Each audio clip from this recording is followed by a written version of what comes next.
Alors, ce que je voulais vous dire, c'est que oui, nous sommes avec Greta Thunberg. Oui, nous sommes avec elle. Et nous sommes avec elle, car il suffit de voir évidemment les réactions qu'elle provoque. Regardez-les tous. Ils étaient en boucle hier sur LCI. Cette haine, aujourd'hui, cette haine contre une toute jeune femme, cette haine contre une différence, une personne atteinte d'handicap, et qui parle contre une jeune, cette haine de tous ces vieux, de tous ceux qui ont profité du système jusqu'à ne plus savoir qu'en faire. Cette haine qui n'a aucune limite, qui n'a aucune inhibition. Mais Freud, où est le surmoi de ces gens? Il n'y en a plus. Comment peut-on dire ça d'une jeune fille? Il y a une chose qui est sûre, c'est que si jamais ils avaient été présents là, au procès de Jeanne d'Arc, on sait ce qu'ils auraient voté. Bien. Alors, ne croyez pas qu'en fait ce ne soit que ça. Ce n'est pas que de la misogynie. Ce n'est pas que de l'antigénisme. Non. Ce n'est pas que la haine face à la différence et au handicap. C'est qu'en fait, ils ont peur. Et ils ont extrêmement peur. Pourquoi? Parce que qu'est-ce qu'elle dit ou ne dit pas, ou suggère, indépendamment même peut-être de ce qu'elle pense? Eh bien, qu'en réalité, le productivisme, c'est terminé. C'est-à-dire cette idée qu'il faut toujours produire plus, qu'il faut toujours penser à produire plus, qu'il faut toujours penser à être le meilleur producteur, le meilleur consommateur, que celui qui a le plus, c'est celui qui domine par rapport à celui qui a le moins. C'est toutes ces valeurs qu'elle ébranle aujourd'hui par sa simple parole. Antiproductiviste, oui, et peut-être ne le sait-elle pas, mais ce que derrière elle tenaille, ce qu'elle est en train de couper, ce sont les bases mêmes de ce qui a fondé le système capitaliste. Et oui, cette idée que la concurrence est meilleure que la coopération, concurrence entre les peuples, entre les entreprises, entre les individus, entre vous, cette idée que l'accumulation, toujours plus, que cette accumulation qui n'a pas de fin, que cette prédation qui aujourd'hui envahit toute la planète sur les ressources, sur les êtres humains, sur leur travail, sur leur vie, est légitime. Eh bien tout cela est remis en cause. Voilà pourquoi ils hurlent. Voilà pourquoi ils réagissent. Parce que ce sont leurs privilèges aujourd'hui qui sont menacés. Et voilà pourquoi aujourd'hui Greta Thunberg fait l'écologie. Mais voilà pourquoi aussi c'est la justice sociale. Et voilà pourquoi, tout à coup, on se remet tous à parler de dépassement du capitalisme. Alors oui, elle fait un boulot formidable, encore faudrait-il que nous fassions le nôtre. Et c'est le sens de ces 2 journées, pour nous aujourd'hui de dire qu'il faut se remettre au travail. Qu'avons-nous à dire à Greta Thunberg? Vous, nous. Qu'avons-nous à dire à ces jeunes qui se mobilisent? Qu'avons-nous à dire à aujourd'hui ces travailleurs de Deliveroo ou des plateformes Uber qui se révoltent? Qu'avons-nous à dire dans vos territoires, dans ces usines qui ferment, à ces ouvriers qui n'ont plus rien? Qu'avons-nous à dire à ces gilets jaunes qui se sont retrouvés sur les ronds-points et qui aujourd'hui demandent tout simplement un avenir pour eux et pour leurs enfants? Nous ne pouvons pas être que contre. Oui, nous sommes contre cette logique de la prédation constante, de la prédation qui détruit tout. Oui, nous sommes contre Macron, qui aujourd'hui sert cette prédation constante et qui détruit tout. Oui, nous sommes contre les fausses réponses qui aujourd'hui sont en train de contaminer les cerveaux à tel point qu'on peut donner la parole à des racistes, à des fascistes, à des néo-nazis pendant des heures sans que personne ne réagisse. Mais nous devons être pour. Benoît Hamon l'était, Benoît Hamon l'est, Benoît Hamon nous invite à l'être, et nous avons toujours dit que si nous étions là à Génération, c'était d'abord pour proposer quelque chose. Proposer sur le climat.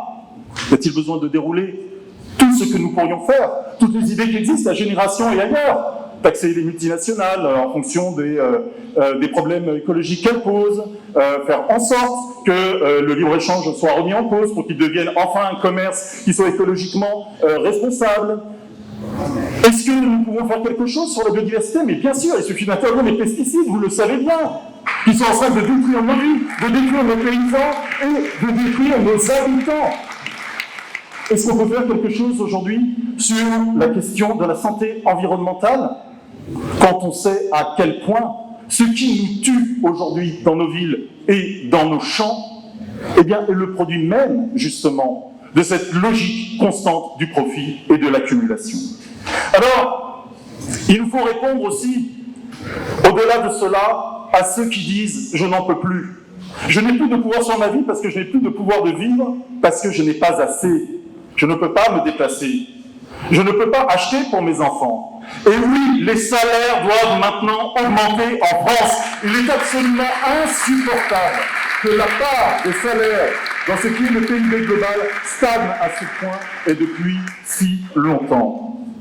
Oui, il nous faut aujourd'hui défendre la protection sociale. Nous le disons tous, défendre le grand compromis de 1945. Mais nous, à Génération, nous disons quelque chose de plus. Un compromis en 1945 ne suffit pas. Il faut aujourd'hui étendre la protection sociale, inventer de nouvelles formes de protection sociale. Et vous me voyez venir. Et vous me voyez venir. Oui, il y a la possibilité aujourd'hui d'autonomie primaire qui permet à chacun d'avoir au moins inconditionnellement de ce qu'il gagne, de ce qu'il fait, de qui il est, la possibilité de vivre un peu et d'avoir des choix, c'est bien évidemment le revenu universel d'existence.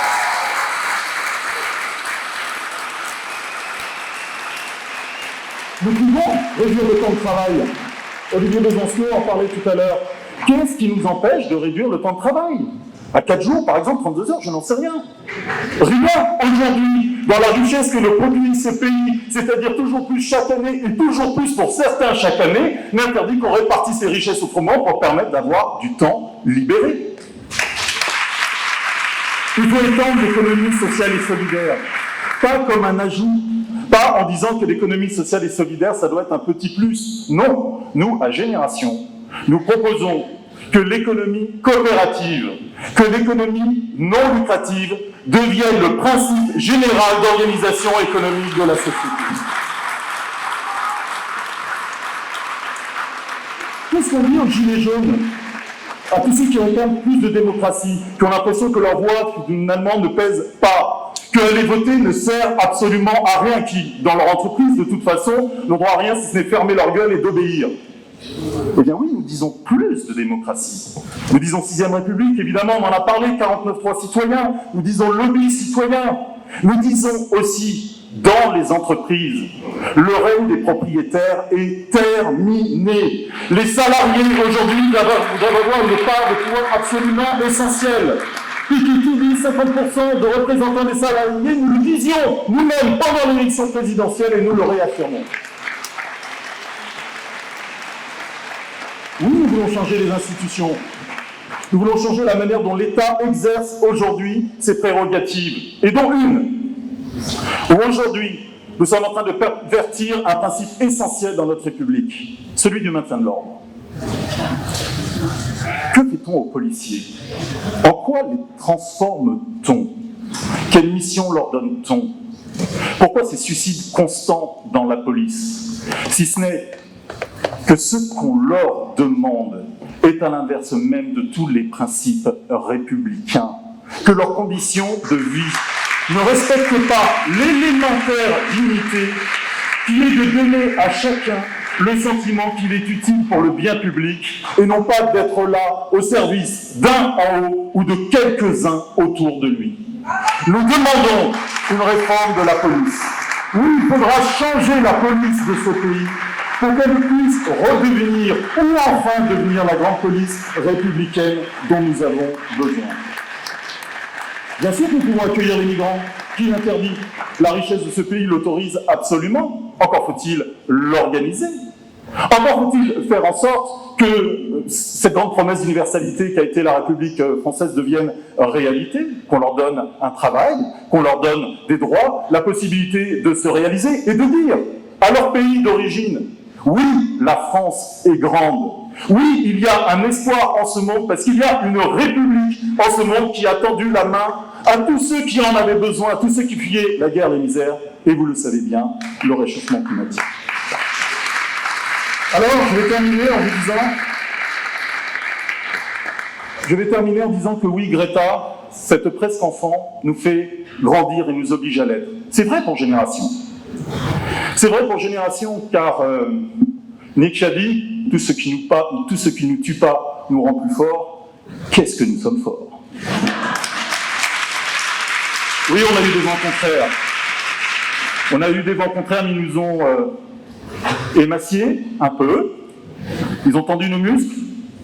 Ils ont fait en sorte que nous allions plus loin, que nous ayons le regard plus clair. Oui, les soleils nous ont frappés fort, nous ont un peu bronzé, l'âme et le cœur. Mais nous sommes debout, nous sommes vivants, modestes peut-être, mais totalement déterminés.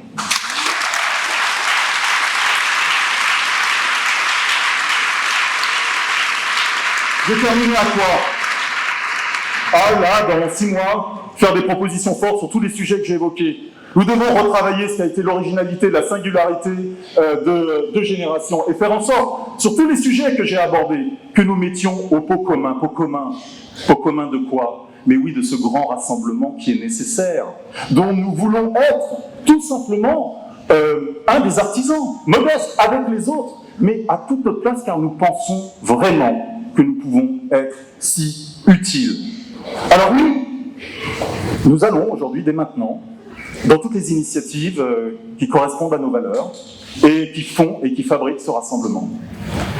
Merci Clémentine, merci Elsa, de nous avoir fait relever la tête dès après les européennes et d'avoir établi cette graine dès après les européennes, que l'avenir ne pouvait plus être séparé si nous voulions être à la hauteur de nos responsabilités.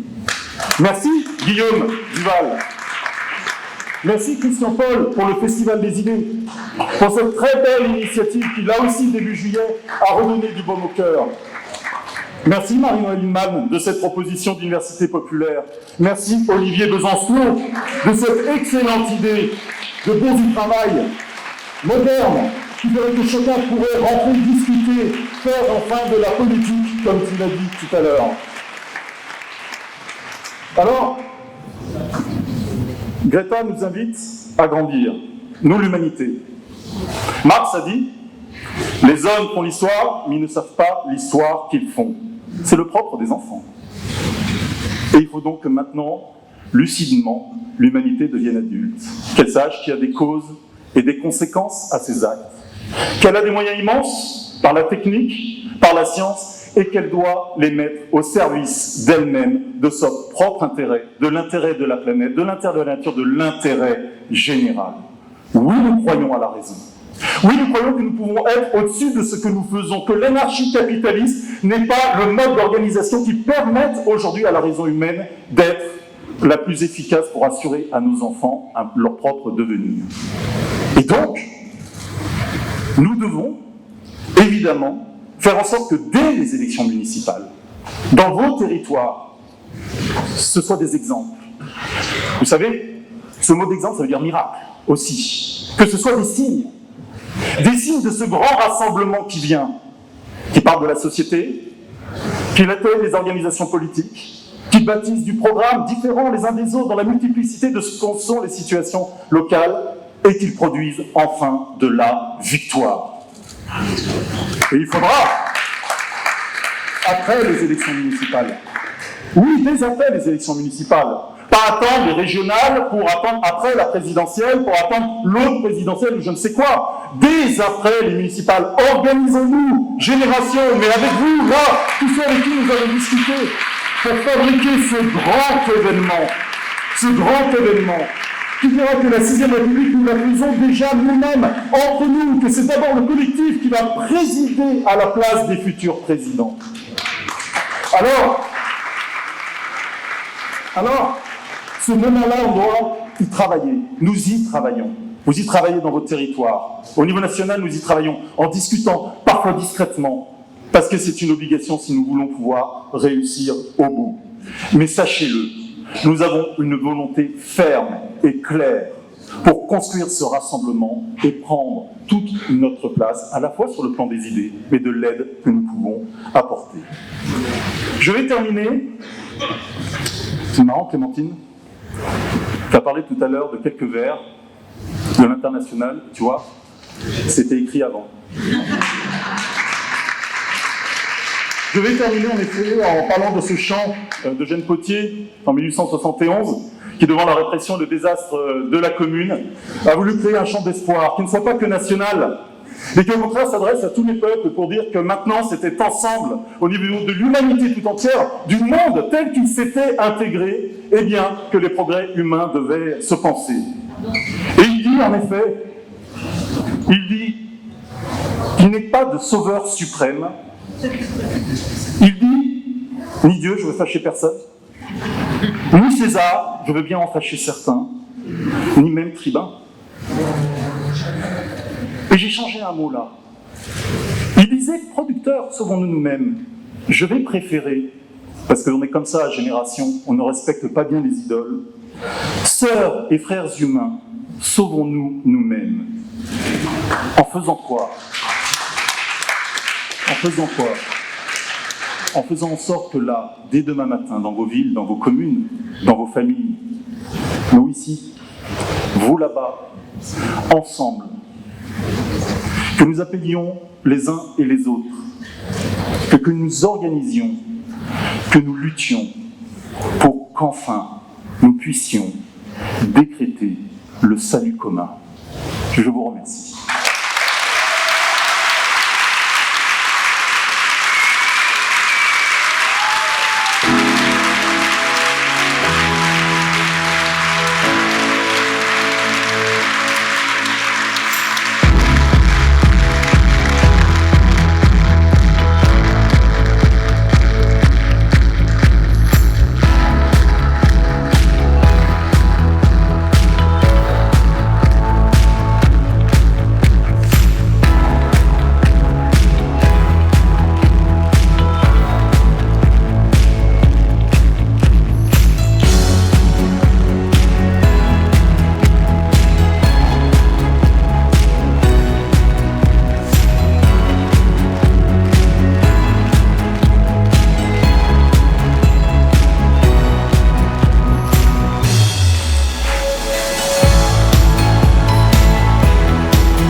Bon retour à vous.